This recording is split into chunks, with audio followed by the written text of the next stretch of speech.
पिछली कहानी में हमने सुना था कि सम्राट विक्रमादित्य बेताल को अपनी पीठ पर लेकर योगी के पास जाने के लिए चल पड़ा। उसके बाद बेताल सम्राट से बोला कि हे राजन, मैं जानता हूँ कि तुम बहुत ही बुद्धिमान हो।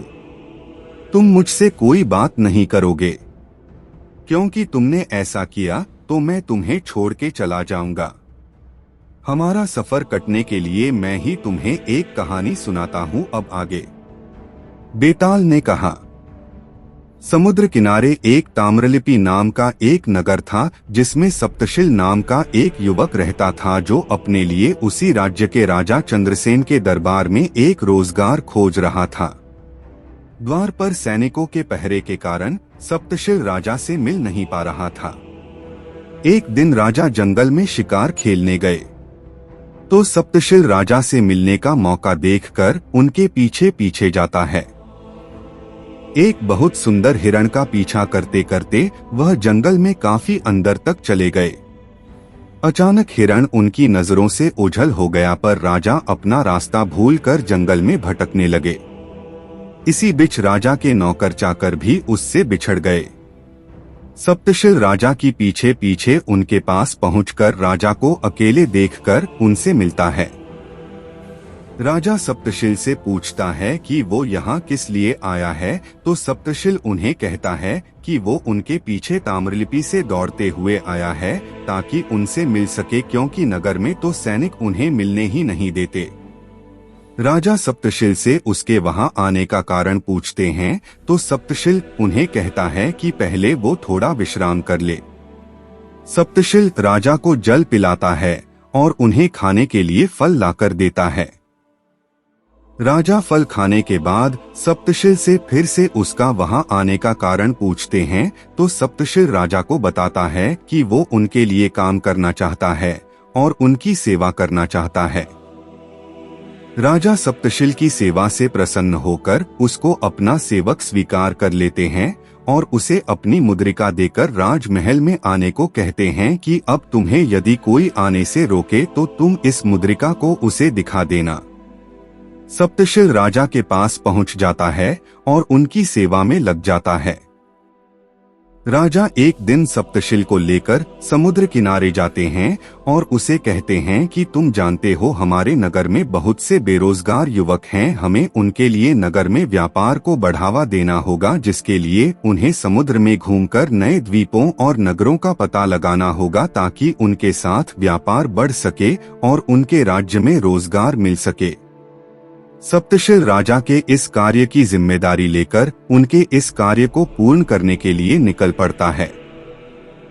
सप्तशिल को समुद्र में एक ध्वज खड़ा हुआ दिखाई देता है, तो सप्तशिल उस ध्वज के सहारे नीचे समुद्र में चला जाता है। तो उसे समुद्र में कुछ औरतें मिलती हैं, जिनकी रानी तो सप्तशिल से उसके बारे में पूछती है। सप्तशिल उन्हें अपने बारे में बताता है, तो वो रानी सप्तशिल की सेवा करने के लिए उसे अंदर ले जाती है। राजा के सैनिक वापस लौटकर बताते हैं कि सप्तशिल समुद्र में कूद गया था और बहुत समय तक बाहर नहीं आया। तो हम वापस आ गए, शायद वो डूब गया होगा या किसी जीव ने उसे खा लिया होगा। समुद्र में रहने वाली रानी सप्तशिल को भोजन से पहले स्नान करने के लिए कहती हैं और एक तालाब में ले जाकर उसे फेंक देती हैं। रानी अपनी सेविकाओं को ध्वज की सुरक्षा बढ़ाने के लिए कहती है, ताकि कोई और व्यक्ति उस रास्ते से अंदर न आ सके। सप्तशिल उस तालाब में गिरता है और अपने राज्य के एक तालाब से बाहर निकलता है। वहां राजा खड़े थे। राजा उसे वहां देखकर प्रसन्न होते हैं। राजा ने पूछा है कि वह तो समुद्र में कूदा था, तो इस तालाब से कैसे बाहर आया। सप्तशिल राजा को बताता है कि वो समुद्र में लगे ध्वज के सहारे अंदर गया, तो वहां एक और तालाब था, जिसके अंदर जाने से वो यहाँ आ गया। राजा सप्तशिल के साथ वहां जाता है और रानी के सैनिकों को हराकर वहां पर अपना आधिपत्य स्थापित कर देता है। राजा चंद्रसेन उस राज्य का सप्तशिल को अपना प्रतिनिधि घोषित कर देता है और उस राज्य की रानी के साथ उसका विवाह करने का आदेश दे देता है। बेताल राजा विक्रम से पूछता है कि अब ये बता कि राजा और सप्तशिल में से बड़ा बहादुर और साहसी कौन है। बोलो राजन बोलो, मेरे प्रश्न का उत्तर दो। मेरे प्रश्न का उत्तर जानते हुए भी तुम चुप रहे तो तुम्हारे सर के टुकड़े टुकड़े हो जाएंगे। इतना सुनते ही सम्राट बेताल के प्रश्न का उत्तर देता है कि सप्तशिल राजा से अधिक साहसी है, क्योंकि वो बिना किसी डर के राजा के कार्य को करने के लिए अनजान समुद्र के रास्ते कूद पड़ा, और राजा तो उससे सब जानकारी लेकर फिर उस रास्ते पर गया।